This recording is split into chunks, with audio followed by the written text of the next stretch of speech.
I'm excited to find out who the ultimate drummer of all time is. You know, I just want to say one thing at the outset to my pal Duke and my partner Duke. I have been in the past, I'm going to walk this back. I've been a little prejudiced, and I want to be objective here today. I want to have a great show. I want to be fair. I don't want to come like predisposed or anything. I feel a little warm in here. I don't want to come predisposed and be like, I have my opinion. I want to be fair, objective. I really want to just, state it as best as I can. And I want you to know that I'm just going to give you my honest opinion, going back and forth and really being fair about it. But I don't want you to think that I'm just going to go back to my usual, like I come in already thinking I know what the answer is. So I'm ready. I'm laughing so hard I actually have tears in my eyes right now. That is great. Wow. So the questions that I asked a bunch of musicians, the first question I asked was, what would it have been like? Describe what it would have been like if Neil Peart was the drummer on all the Led Zeppelin albums. So as if there was no John Bonham. Okay. And we got some great responses. Number one, it wouldn't be what it is. It wouldn't be Zeppelin. Even though if you listen to Caress of Steel, he's not as progressive on that album. That's my favorite Rush album. I think it would have sounded pretty cool, meaning like, because he would have known to play for the music. It's hard. It's like, because they're both giants in their own realm. And, maybe there wouldn't have been a Neil Peart if there wasn't a John Bonham. Who knows? Okay. Well, he could be right, only because of the fact that John Bonham was really Neil Peart's role model. He could Do you know that, or you're assuming that? No, it actually, in all of these, I need to kind of educate myself a little bit on these guys because I'm not a drummer. I know who they are naturally, but I did read that he was his role model. Really? Yes. If I talk to people and ask them, I've always thought in the back of my mind, and Amy, I don't know if you're familiar, and Duke, with the first Rush album, Neil Peart did not play in that album. And it was the drummer, John Rutsey, who played a very, very different style. I'm not saying he played like John Bonham, but I've always thought that if they switched roles, it would not have worked for either one of them. So that's the way I've always thought about it. The very first Rush album was extremely Led Zeppelin-ish. Because the minute you heard Anthem, which is the first song you heard on Fly By Night, which is their second album, you knew right away it was a different drummer. Totally different feel, different writing, different this, different that. It's almost like Duke came on the album. So I've always thought that it's like Duke, if we want to get into it, like if you said, can you compare Buddy Rich? I think it's easier to compare Buddy Rich to maybe Gene Krupa, Louis Bellson, because all those guys did, not all they did, but they did so much solo work so you could isolate them. And again, the problem is if you talk to people and they say, oh, John Bonham or Neil Peart, you have to really ask them what they really listen to, because I think sometimes they're judging it on the group, not on the individual player. Right. Sure. Let's listen to another response. Let's hear it. How would I describe that? A lot more intricate, not as loose. The songs would probably be as long, knowing Neil. I think I would agree with that because as a player, Neil Peart is more intricate. So just that's his style. That's the difference with drummers is everyone's got their own style. And his style is that he's very technical, where Bonham's style was definitely more loose and kind of more simple. Less intricate was the word that whomever that was used. So I would agree with that statement, definitely. In my experience, I understand why people would perceive it that way. There were a lot of nuances that Bonham had that Neil Peart never had. Neil Peart was not about nuance. Everything was deliberate. It was very much high intensity. There was very few there wasn't a whole lot of dynamic range, whereas John Bonham had a lot of dynamic range. Although he was extremely powerful, his soft notes were extremely soft. Neil Peart didn't have that. It was always up, on 10. So that's a huge difference between the players. And to me, to have that dynamic range is a intricacy in itself. Right. But along the same lines, though, the other difference is, at least until later in his career, Peart was more orchestrated, where Bonham was more ad lib, and you could hear that, like for example, on "The Song Remains the Same," but that was the same thing with Jimmy Page. So there were some shows where you saw Led Zeppelin where they went off on a tangent in Dazed and Confused or something, and it hit, and you just saw something special. There are other times it was sloppy. You didn't get that. You didn't get that change with Rush. When you heard Rush, for the most part, you heard the album. Right. So I asked another musician what it would have to describe what it would have sounded like if Neil Peart was the drummer on the Zeppelin albums, and this is what this response was. A song like Black Dog or Rock and Roll or Stairway. It would just be different in a way that might require perhaps some more math skills, which is fine. Math it's good. It's sort of the matrix by which everything is figured out. So in this case, it would be people learning Led Zeppelin drum parts in a more mathematically robust way. Okay, that's a very interesting take. Yes, I love that. I love that answer. Here is another one. If Neil Peart was the drummer on all the Led Zeppelin albums, they would be busy and filled with too many cymbals. And I think he would be trying to do 7/8 time and 4/4 songs, and he would be doing all kinds of weird things and standing up and banging on a gong behind his drum set. And he would be way too progressive for the raw rock and roll energy that was Led Zeppelin, one of my favorite bands, by the way. Whoever that guy is, Duke, he's got to do radio. He's got a radio voice, right, Amy? He definitely does. Yeah, he definitely does. But I will say this much, Amy. I will say this much, and I don't know that drummers will agree with me. If they don't, that's just too bad. If the one thing about Peart you can't take away from, and I'm not saying Bonham could or could not, and Bonham was the exact opposite. Peart could play a large drum kit, and perhaps better than anybody. And a lot of people say, "Oh, it's just hit whatever around you." And Duke may agree or may not agree. It's very hard to actually use a large drum kit the way Peart did, where he used everything and not just hit it for the sake of hitting it. And I've known some drummers, and I've seen some drummers in national bands that had large kits and essentially did not really use them. Now, by the same token, Bonham came from the style where he was a master at using very few drums to get a lot of sound, which is also hard to do. So they both were opposite, but great in their own ways in that particular, if you look at it from a stylistic point of view. But don't overlook the fact that everything he was doing, Peart that is, was just simply just not throwing notes out or hitting drums for the sake of hitting them. It was orchestrated, it made sense, and the songs would not have sounded, they wouldn't have had the same dynamic, because Geddy Lee is a very busy bass player. Mm-hmm. So it actually worked. In that case, it worked. So let's hear our last commentary on what Zeppelin would have sounded like if Neil Peart was on all the recordings. I can't even. I think it would be terrible. I think it would be, just an honest answer. I think Bonham was so funky and solid and fluid. Like, I'm sure, I feel like, I can't swear to this, but I feel like he would never play it twice the same way.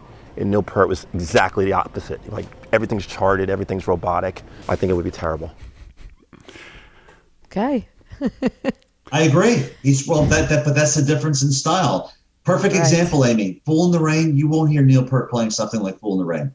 No. He doesn't play a groove like Fool in the Rain. But by the same token, you won't hear John Bonham playing something like YYZ either. Exactly. So here's the the inverse.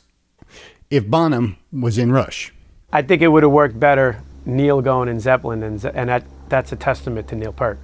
Bonham was just a drummer. Neil Peart was more than that. Not knocking Bonham. I mean, Bonham's still probably the most influential rock drummer of all time. I liked that reply. I think that, like he said, he's not knocking Bonham, but that's how it works. Amy, let me ask you a question. Forget about the drummers for a second. Let's talk about the groups and their material. who did you listen to more? Who do you think you like more, and who you familiar with more in terms of the material? I mean, growing up with in a household with hippies as parents, we had a lot of Led Zeppelin playing in the house. Let's see what this response says. I mean, it would be interesting to hear Geddy Lee sing maybe about alcohol as opposed to Lord of the Rings or whatever. I mean, that would be an immediate change there to the content of the songs. I mean, I don't want to assume that's what John would write about, but I don't know if he'd write in the same way about spaceships or whatever. Do you factor in at all that Peart was the band's lyricist, or does that not that come in? Do I personally? Yes. Yeah, because that was his role in the band. So yeah. That was a huge role. Actually, without him as the lyricist, the band likely would not have been nearly as successful as it is.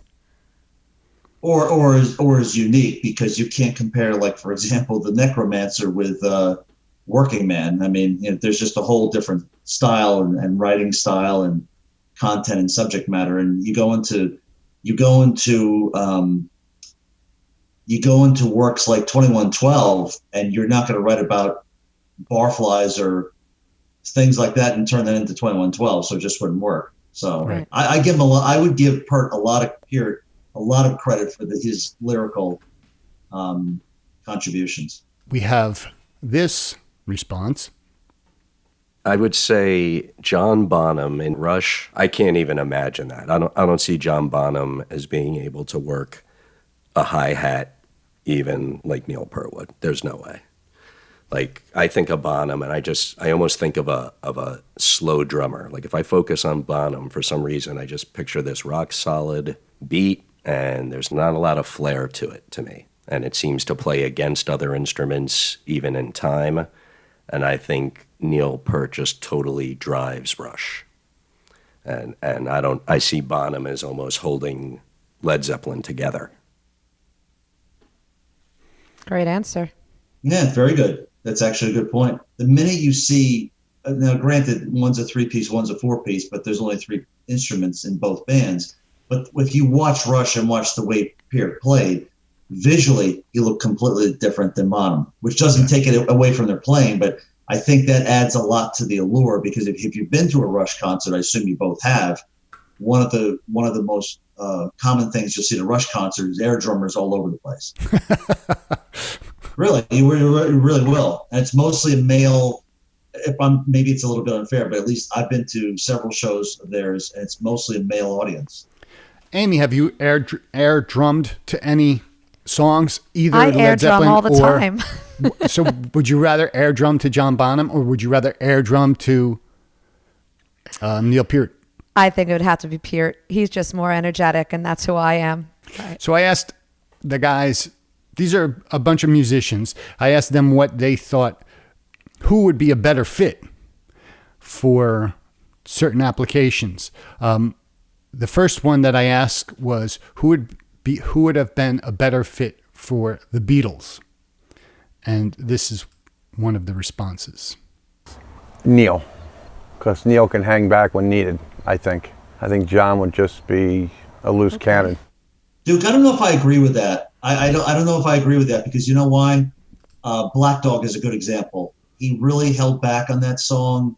And I think there were other times, not live, but certainly in the studio, where he showed a restraint. Yeah, Kashmir. I agree. He showed a lot of restraint. So I don't know that necessarily, not that Neil didn't, but in terms of restraint, I'm not so sure I would agree with that. I'm on the same page with you. Amy, thoughts? I don't really have a thought on that one. I'll be honest with you. Okay. I don't really have much of a thought on that one. You could have just imposed the Freddie Mercury clause. Which is? What did you ask, darling? What was that, darling? Here's another one. Which is a better fit for the Beatles? The Beatles. I think it would be interesting to hear Neil play Love Me Do would have been an interesting sort of exercise. And I mean, I would have definitely enjoyed, George Martin sort of dealing with that would have been interesting. Remember, Neil started on a 4-piece. He started when he learned. He started on a small kit. He wasn't always this huge kit. And remember also, he did the Burning for Buddy series where he changed his style. I wouldn't rule Neil out, but I would probably guess if it's the Beatles and the White Album, I would probably say Bonham might be a better fit, but it's hard to say. Amy, So- you're a singer. What do you I think? was just about to say that. Okay.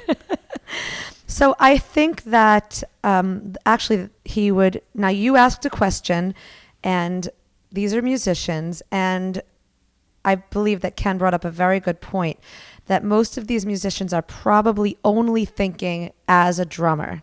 No, I'm they're thinking- none of them are drummers. Well, only one of them is a drummer, but they're all singers. But I'm not saying that they're thinking as Okay. drummers. They're thinking as the two people, as comparing the two drummers. I Where hear. I'm going to say that the songwriting of Neil Peart would be a better fit in the Beatles because of his songwriting. I believe that he would be the better fit. Interesting. As far as drumming is concerned, the Beatles actually had a couple of sort of bluesy type tunes. There's this one called Slow Down that has a bluesy feel, and I believe that Bonham would have played that great. They both would have played great, but it's tough. But I'm thinking more from the standpoint of being a singer. Very interesting. Let's listen to this one. John Bonham. And the reason why I say that is Bonham seemed to be song-oriented to me more than Neil Peart would be. And I think he would really write parts almost like Ringo did, more so than Neil Peart would. I think Neil Peart would have added a totally different element to the Beatles. And if the goal is for the Beatles to remain the Beatles, I would say John Bonham. I think that was a pretty good perspective, actually. Yes. I think it's good, but I think you have to I don't disagree with him, but I think you have to qualify it. I've never met either individual, but I've got to believe that they constructed their drum parts to coincide with the music. So in reality, what Peart did worked for the music. Something more of a basic or simpler patterns, a simpler style would not have worked. So what he added drum-wise really worked for the group. And I think Bonham, in fairness to him, also constructed drum parts that fit to the music. So I think I'm not so, in other words, my point is, I don't know that you can say that they could not construct drum parts to a different group if they were in a different group. We have to keep it in the context of what they worked. Point well taken. Bonham. That's it. Yes. Period. Period. I can't see Neil Peart in the Beatles. Never. Bonham. I mean, Bonham wouldn't have been the perfect fit. Ringo was the perfect fit, but Bonham would be better. I gotta believe that most people, not to interrupt you, Duke, I gotta believe most people are going to say Bonham, which again may not be a fair comparison. So, Amy, one of the bands that I asked which would be better for was Pink Floyd. What do you respond? I think that the Pink Floyd music kind of falls in between Rush and Led Zeppelin. But I think I'm going to stick with Bonham on that one. I think that their music is a little bit more simple, and I don't want to say he was a simple player. I mean, gosh, look at him. But definitely not as all of those like fills that the drummers do. They don't come in as much in Pink Floyd. So comparatively, the music is more similar to Led Zeppelin. And what about you, Ken? You know what? I'm not that familiar with Pink Floyd, to be honest with you, where I could say, but on that one, I really don't know. I really don't know their material, what would work that much. So I think that I think for their context, they were both perfect for their bands. But I don't think you can read that as that's the only thing they could do. Right. This is a response to the Pink Floyd question. Wow. That's a toss-up, really. I'd actually like to hear Peart in that band because I think there's the music is so spacey and spacious. There'd be a lot of holes for him to add toms and percussion. So I'd like to see Neil Peart in that band. Yeah, that would be cool.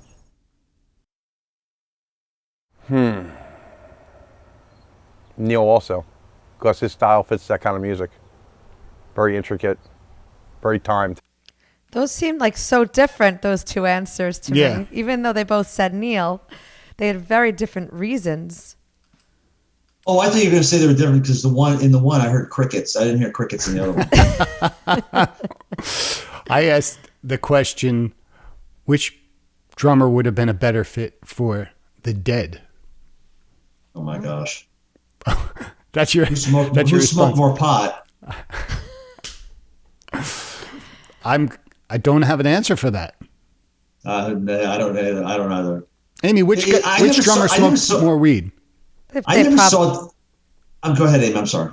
No, I don't know who, but I'm going to have to assume that it was Bonham who smoked more.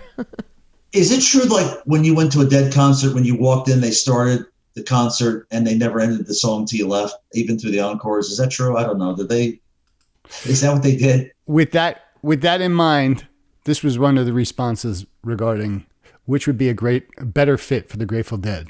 Neil's ability to play with time and manipulate time. Certainly the Dead use a lot of time. Some songs are longer than others and sometimes several days. And I think Neil would have been up to the challenge to sort of manage that from a time perspective. He's a good time manager, and I think they may have needed that. So I'll go with Neil and the Dead. Jerry and Neil. That would be interesting. That would be very interesting. Jerry, Neil, and the Dead. Oh boy. Well, I mean, I guess the idea of replacing both with one, you'd have to go with Neil Peart. And I think that if you're trying to still get that Grateful Dead vibe, I honestly don't know. Could you go with John Bonham and then just abduct somebody from Santana and throw them together? I asked them what made each player amazing. What do you think, Amy, made John Bonham amazing? It was his own style. There was nobody in that era who did that style. I think that's what separates him from everybody else, is that being unique. And that is the reason that Neil Peart could not replace him, and vice versa, because they both are unique in their own styles. Great answer. That's the winner answer for the day. I think that's a great answer. I give you, and it's true. I'm winking. You're true. Thank you. I think what made Bonham amazing was his feel. Like, he brought a feel to rock that no one had yet. Like, if you listen to all those other bands, they're more like they were stiff. Bonham added like this groove that to this day, the only one that's come even close to him is Alex Van Halen. But the crazy thing, if you think about it, when Page recorded Bonham, there was 8 tracks. So it's mind-blowing how Bonham got that sound, which shows you the sound was what he was doing. Of his power, his sound that he got from his drums. It fit the songs. Again, this is a response to Bonham was great because... John Bonham was amazing because he was drunk all the time and managed to do everything he did. Yeah, that's hilarious. It it's kind of sad is. At the same point. As funny as it is, it's pretty true, actually. It's very true. I mean, it's what took his life. But I'm saying that he was actually able to play all the things that he played drunk off his ass. Right. Maybe Some that's people, why he played that way. I was just about to say, some people, that's when they're at their best, is when they're drunk or high, is when their creativity really displays itself. Power, groove, when he's laying into a groove, just the way he does it. Maybe it was the way it was, partially the way it was mixed, and of course the other musicians, but just the way he laid into a beat. Not even his flashiness or fills or foot. It's just the way he laid into a beat. It's an intangible. Really is. And then I asked the same question, what made Peart amazing?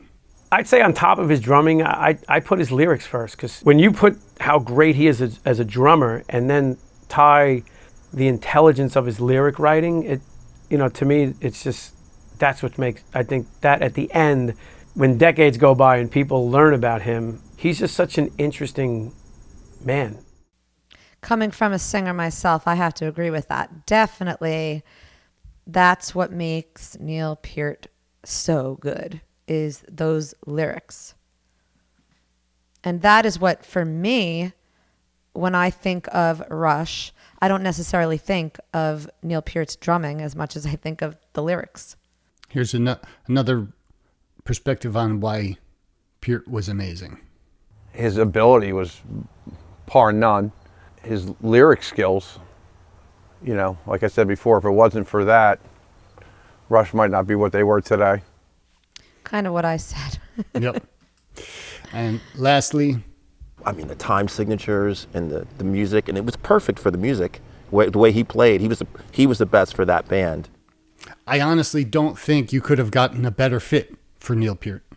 I agree. And the one thing I didn't like was after Rush started to gain real popularity, after Moving Pictures, one of the things I did not like, Duke, was, I don't want to name the bands, but you had some bands that came out and I thought that they were using odd time signatures for the sake of using them. They didn't fit the music. It's fascinating how, in my opinion, John Bonham elegantly played through odd times. There are a lot of times where you don't even realize it's odd time because his groove is just all about the groove. So it's complete polar opposites. Neil Peart focused on those odd times and accentuated them, and very often Bonham would mask them. Very, very difficult to compare them. They're equally good in what they do or what they did. And what, for me personally, again, makes Peart a better overall musician is the lyrics. So you've got a great drummer who also has this brilliant mind with his lyrics. And then you have Bonham, a great drummer. So overall, for me, musician is Peart takes it. And based on your shirt, Ken, I think I know where your answer lies. No, I think there's no answer, because quite honestly, I think it's a silly question, with all due respect, because both groups were great. They were very different. They're from different eras, different styles. I enjoyed them both. I'm just sad they're both gone now, but I think to me, it's not a question that can be answered. I want to point out that both drummers were so incredibly influential in the bands that once they passed, both bands folded. Good point. Right. They couldn't be they couldn't be replaced. Neither one of them could. Right. And honestly, neither group. I think it's fair to say, in context, neither group really tried. I think Led Zeppelin maybe a little bit more than Rush, but neither group really tried because they knew they couldn't do it. And I don't think you include Jason Bonham, because that was John Bonham's son, so that's a little different. Right. So we want to hear your thoughts. Leave comments in the comments section. Subscribe, Amy, like, this is that share. time again. Yep. Like and share. And Amy, what else do we like want and to tell the share. folks? Find us on the Upbeat Hang on Facebook and the Upbeat Hang podcast on Instagram. Tell us what you think. Tell us what you want to hear. Give us some opinions. We're open.